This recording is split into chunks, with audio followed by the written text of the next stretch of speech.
Hey, it's Jay from Two Dudes Reviews. It's a solo dude review today. We're checking out two amazing bourbons, or at least I've been told they're amazing. The Jefferson's Reserve I haven't tried before, and I believe that this is four different bourbons of different age, all blended together to make one bourbon. And then the legendary E.H. Taylor Jr. This is about 100 proof. This is about 90 proof right here. E.H. Taylor, historically one of my favorite bourbons, and I'm going to try these suckers side by side. This is what the unboxing of the E.H. Taylor looks like here. So it's very elegant box bottle holder thing here. Goes for about $50 a bottle here. Not sure on the Jefferson's Reserve. This was a birthday present from the other dude, Andy, from last night. I'm going to put the Jefferson's Reserve in one of these. And of course, it's always important when you're sipping on a nice bourbon to have a nice bourbon glass. The importance of a glass like this is the fact that it gives you a lot of surface area at the bottom and a nice curvature to the top to push all those fragrances right to the nose. I believe that the E.H. Taylor is done in uncharred French oak barrels, and I'm not sure about the Jefferson's Reserve on how they're casking their bourbon here. First going to try this E.H. Taylor again. A little stronger on the proof, about 100 proof for this, and there's, I believe, 3 or 4. I know of at least 3 different E.H. Taylors. There's a small batch, there's a single batch, and then there's the cask strength, which is the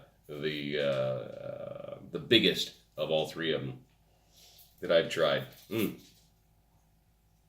You smell a little bit of the cherry, almost a Scotch kind of nose in that. It's a very, very big nose. Jefferson's Reserve smells a lot more like those nice woody, oaky barrels. Not quite as much alcohol to the nose on the Jefferson's Reserve. If I look at both of these in the light, it does look like that E.H. Taylor is a bit darker, a bit more caramely, which, if it's true that the E.H. Taylor is not done in a charred oak barrel, is interesting that they're getting these types of colors out of this. Again, 4 different ages, 4 different bourbons blended. And this particular small batch aged inside of warehouses that were constructed over a century ago. Routinely evaluated, they say here, richest, most complex flavors in their small batch bourbon. And try a little bit.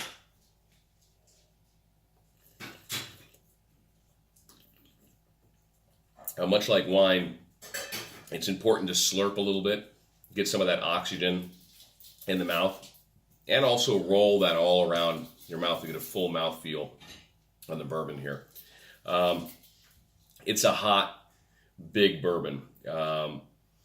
Definitely picking out some of that, almost it would say like a cherry wood, probably because of the oakness in there, and again, some of that fruit-forward flavor of a dark, tart cherry with the E.H. Taylor.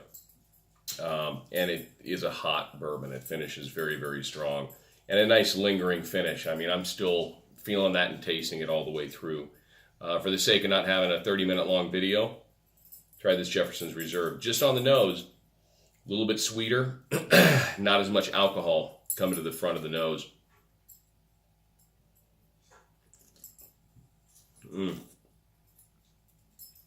Wow, that's delicious. Not quite as much of a burn, but probably a little bit more of a tanninic structure here, meaning it's really going to dry out the mouth when you first take a sip. Oh, look, it's my wife. Hi, wife. Would you like to try these two here? What do you got? This was my birthday present from other dude Andy, and this is the E.H. Taylor. Now, you're familiar with the E.H. Taylor. E.H. Taylor's great. This being 100 proof and this being 90 proof, you'll get right off the bat. I don't think this one is a lot smoother of a bourbon, and it's a blended bourbon, so give that a shot. When I say blended, it's not like a Canadian whiskey. It doesn't have those big vanilla notes, those vanilla characters. I get more of a cherry. Cherry, yeah. That's what I was saying about this. Buttery cherry. Buttery cherry, maybe a little bit of citrus notes in that, some creaminess in the Jefferson's. Very, very smooth, though. Oh, yeah. That's a real nice, drinkable bourbon. Also, interesting to note when you're drinking bourbon, if you're a novice, it's you can certainly use a rock on this. I wouldn't throw it over rocks like several rocks, but you can add one ice cube to this to open it up. I wouldn't water it down. You could also use a dropper, or you can use like a spoon and slowly add a couple of drops of water to bring out some more of the sweet notes, sometimes more of the spicy notes, the cinnamons, the cardamoms, which my wife is big on picking out. And what do you think? How do you like the difference there? That's a big bourbon. I'll put some hair on your chest. I don't want any hair on your chest. You can't drink any more of this. The finish is even hot. Yeah. I like this better. Yeah, I would tend to agree with you. And again, I'm an idiot. I didn't do my research. I don't know what this Jefferson's Reserve goes for a bottle. I do know that this is between 45 and 50. When you get into the cask strength on the E.H. Taylor, you're going to look at spending northward of $65. Both excellent bourbons. Again, I would say that the Jefferson's Reserve is a bit more of a creamy, smoother finish. There's a hell of a difference in just 10 proof difference between the two here as far as how hot that is. It's Two Dudes Reviews. Check them out.